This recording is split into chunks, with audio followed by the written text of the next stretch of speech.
siapa yang mesti membiayai idealisme gitu? Ya kita gitu.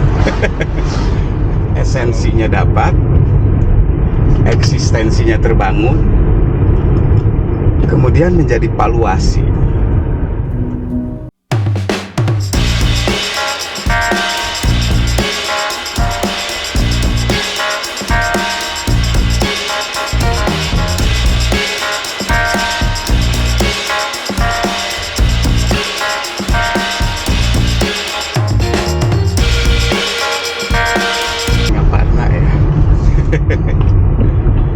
Biasalah sebagai warga yang harus mencoba melanjutkan langkah seperti pada umumnya, bagaimana caranya menjaga supaya kita tetap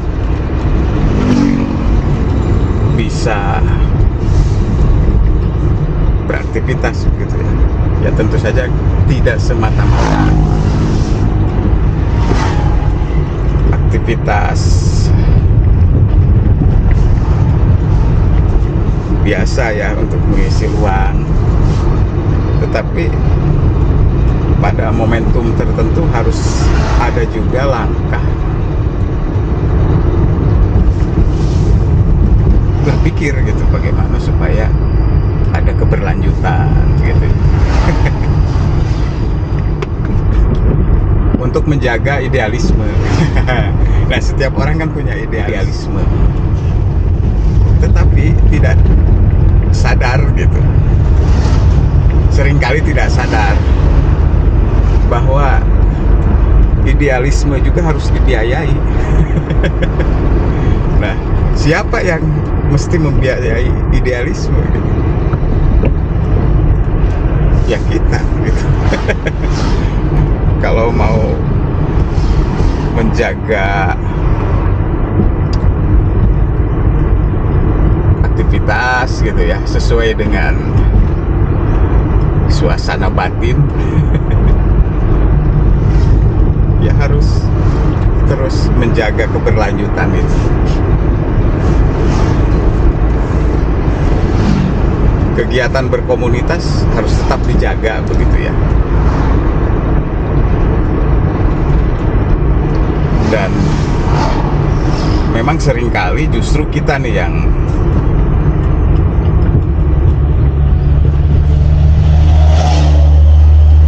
membiayai diri sendiri kan. Untuk menjaga aktivitas komunitas kan gitu. Artinya ya untuk menjaga idealisme itu juga harus ada sumber kapital. Dulu saya pernah ngobrol dengan teman-teman bagaimana komunitas ini bisa tetap berdenyut gitu, dan dia bisa membangun air mancur kapital begitu. Artinya ya untuk keperluan keberlangsungan program kan begitu ya. Nah,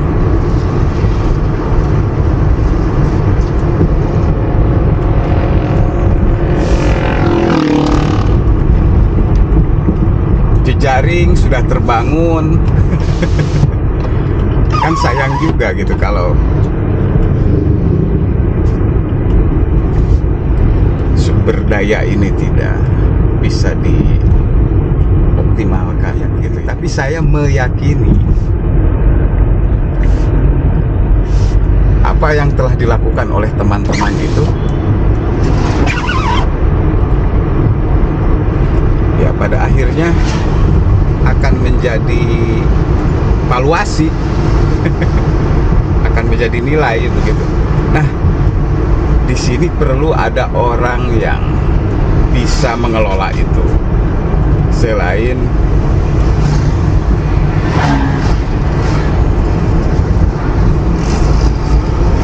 sebagai ini ya, sebagai penggagas,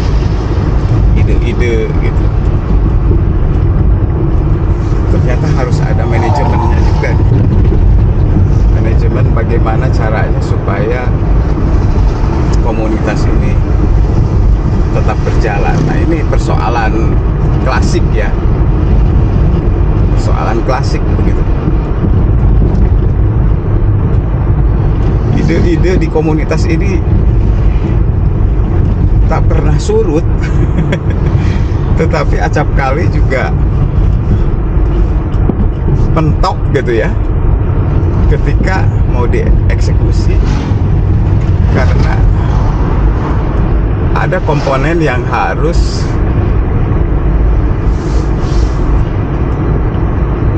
mengeluarkan kos juga kan gitu. Nah itu dari mana kan gitu ya. Nah kalau hanya sekadar kongkong, ngobrol gitu ya, selesai. Tetapi bagaimana caranya gagasan-gagasan yang lahir dari obrolan-obrolan gitu ya, dari kongko itu menjadi rangkaian aktivitas berarti.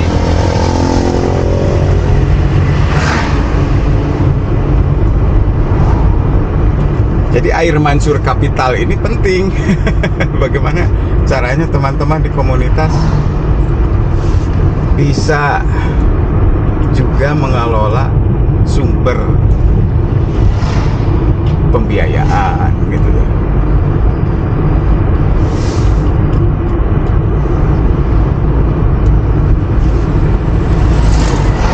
Boleh jadi ada kalangan-kalangan tertentu yang sifatnya pribadi selama ini ikut membantu begitu karena kepeduliannya.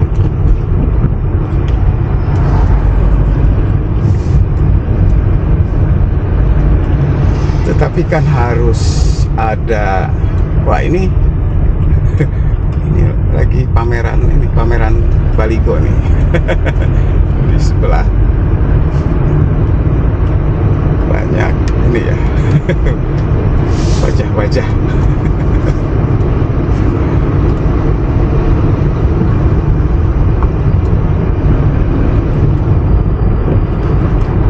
Ya itu teman-teman, jadi memang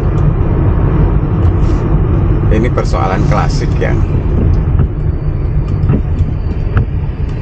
harus ditemukan solusinya seperti apa.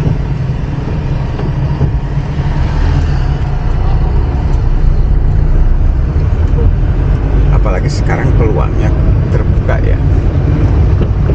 Nah gagasan-gagasan itu kan bisa dikelola dengan baik, diolah menjadi narasi yang lengkap ya, maksudnya gagasannya dikemas begitu ya. Selain teks audio dan video kan begitu.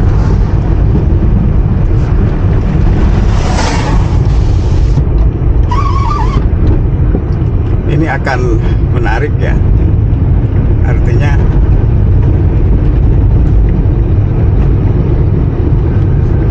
perbincangan-perbincangan yang seringkali dilakukan oleh teman-teman itu kan bisa menjadi salah satu bahan konkret gitu.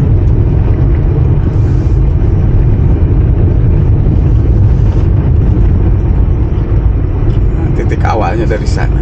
Jadi saatnya teman-teman juga menyeken potensi yang ada, kemudian mengelolanya gitu.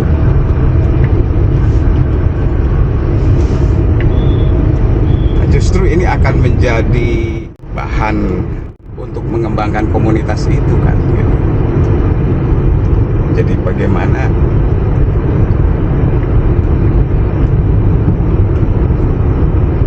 esensi gerakan,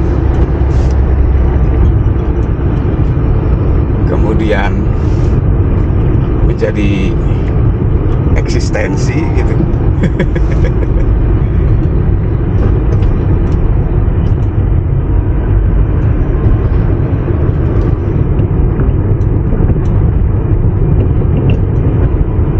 Dan jadi valuasi gitu. esensinya dapat, eksistensinya terbangun, kemudian menjadi valuasi.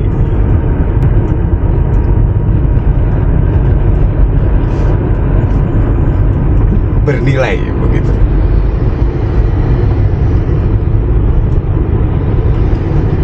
Karena ya tanpa disadari, teman-teman yang konsisten membangun komunitas pada dasarnya sedang membangun valuasi, dan valuasi itu kan nilai gitu.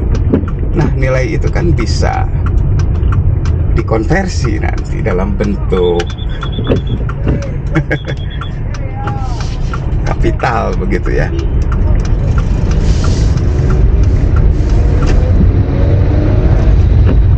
Ya, itu dia. Jadi persoalan klasik ini sebetulnya bisa kita coba rumuskan ya. Bagaimana caranya teman-teman mempertahankan diri, menjaga denyut komunitas supaya tidak redup. Ya, diantaranya yaitu komunitas pasti dia punya esensi begitu, yang lahir dari idealisme. Ide-ide, gagasan-gagasan itu dikelola dengan baik, dirumuskan bagaimana dia menjadi semacam pengaruh yang memperkuat eksistensi komunitas itu. Nah, dengan demikian eksistensi ini akan menjadi valuasi, value ya, nilai gitu. Nah, nilai ini kan nanti kita bisa terjemahkan